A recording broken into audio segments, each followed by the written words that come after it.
창세기 49장 29절에서 33절. 오늘 본문은 야곱이 아들들을 향한 마지막 당부와 야곱의 임종에 관한 내용입니다. 즉 야곱은 아들들에게 자신의 시신을 가나안 땅 막벨라 굴에 장사할 것을 당부하고 마침내 유명을 달리한 것입니다. 그러면 왜 야곱은 막벨라 굴에 묻히려고 했을까요? 하나님께서는 가나안 땅을 주겠다고 약속하셨습니다. 그러나 아브라함이 죽을 때 또 이삭과 야곱이 죽을 때도 땅은 주어지지 않았습니다. 다만 그 땅에서 죽은 이들은 그 땅에서 최초로 구입했던 막벨라 굴에 묻혔습니다. 비록 죽은 뒤에야 그 땅에 묻히지만 막벨라 굴에 묻힌 이들은 하나님께서 마침내 그 땅을 주실 것을 기대한 것입니다. 그리고 설령 현재 이방 땅에 있더라도 하나님께서 반드시 그 땅을 주실 것이니 그 땅에 묻어줄 것을 유언했다는 것입니다. 그러므로 막벨라 굴에 묻힌 것은 하나님의 약속은 반드시 이루어진다는 것을 상징적으로 보여주고자 하는 것입니다. 이처럼 야곱이 자신을 가나안 땅에 묻히기를 요구한 것은 단순한 개인적 소망이 아니라 하나님께서 아브라함과 맺으신 언약, 즉 땅과 자손, 축복의 지속을 상징하는 행위인 것입니다. 또한 야곱과 그의 가족이 이집트에서 많은 부와 생존을 누렸지만 그들의 진정한 본향은 약속의 땅인 가나안이라고 본문은 말하고자 하는 것입니다. 이는 독자들로 하여금 이 땅에서 삶의 임시성과 영원한 약속을 향하여 나아감을 동시에 가리키는 것으로 볼 수 있습니다. 그러므로 야곱의 죽음은 끝이 아니라 언약의 한 부분이며 그의 장래지시는 장래에 있을 회복과 귀환, 즉 출애굽을 예표하며 구속사적 계획 안에서 하나님의 약속이 어떻게 이루어지는지를 보여주고자 하는 것입니다. 49장 29절에서 30절. 그가 그들에게 명하여 이르되 내가 내 조상들에게로 돌아가리니 나를 햇사람 에브론의 밭에 있는 굴에 우리 선조와 함께 장사하라. 이 굴은 가나안 땅 마물의 앞 막벨라 밭에 있는 것이라. 아브라함이 햇사람 에브론에게 밭과 함께 사서 그의 매장지로 삼았으므로 본문의 내 조상들에게로 돌아가리니에서 돌아가리니에 해당하는 네에사트는 문자적으로 모아지기 시작했다 란 뜻입니다. 또한 선조에 해당하는 암은 민족, 백성, 동족이라는 뜻입니다. 그러므로 본문을 직역하면 나는 나의 동족에게로 모아지기 시작했다입니다. 이는 족장들의 내세관을 보여주는 표현인 것입니다. 즉 그들은 죽음을 끝으로 생각하지 않았고 그들의 동족들이 모여있는 또 다른 세계로 가는 것을 생각하였다고 본문은 말하고 있는 것입니다. 25장 8절. 이에 바울도 이 땅의 것에 연연하며 살지 말고 오직 영원한 하나님 나라를 소망하며 주를 위해 살아가야 한다고 골로새서 3장 2절에서 말했습니다. 또한 본문은 아브라함이 막벨라 밭을 산 이유를 바로 무덤을 얻기 위한 것이라고 말하고 있습니다.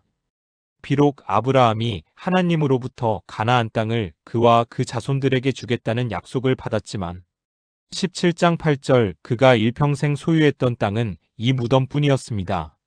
그러나 이 작은 무덤을 굳이 값을 주고 자신의 영원한 소유로 만든 것은 이 가나안 땅이 언젠가는 자신과 자손들의 영원한 기업이 될 것이라는 약속에 대한 굳은 믿음 때문이었습니다. 즉 자신의 뼈를 묻은 그 땅과 그 주인은 결단코 이방의 소유로 남아있지 않을 것이라고 확신했던 것입니다.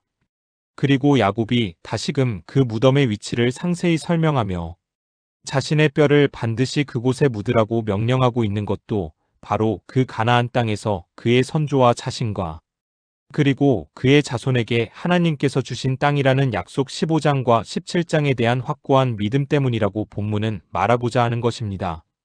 본문은 야곱이 막벨라 굴의 위치를 잘 알고 있었다고 말하고 있습니다. 아마도 야곱이 아브라함이 죽을 때 그의 나이는 약 15세였기 때문에 충분히 막벨라 굴의 위치를 기억하고 있었을 것입니다. 49장 31절에서 32절.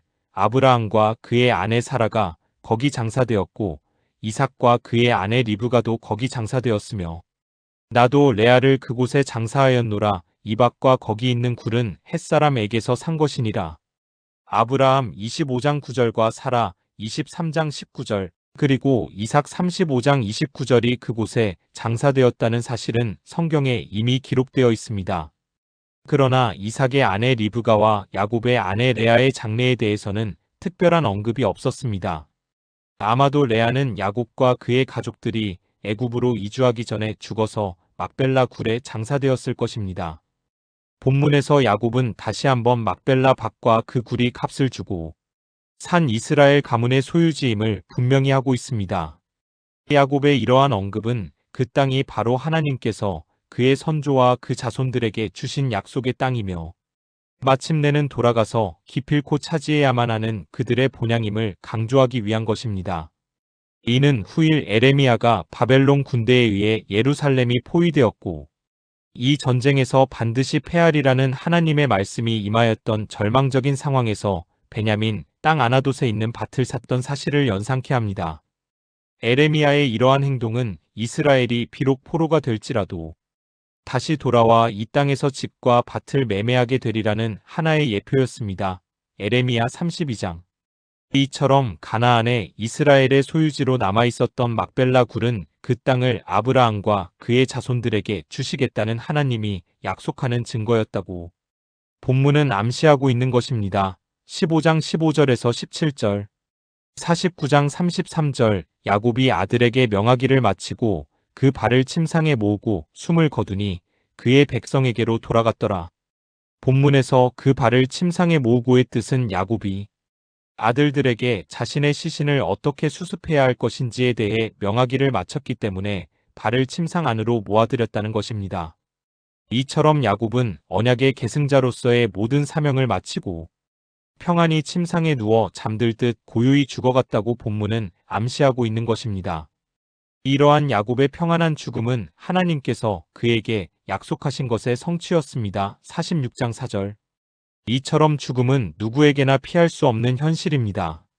그러나 죽음을 맞이하는 사람 각자의 태도는 다를 것입니다. 어떤 사람은 죽음을 소망 가운데 평안하게 맞이하는 반면 어떤 사람은 죽음을 절망 가운데 두려움으로 맞이할 것입니다. 이와 같이 동일한 죽음을 서로 상반되게 맞이하는 것입니다. 그 차이는 바로 이 세상에 살면서 죽음을 대비했느냐 아니면 하지 않았느냐의 차이일 것입니다. 이 시간 나는 과연 죽음을 대비하는 삶을 살아가고 있는지 한번 생각해보는 시간이 되었으면 합니다.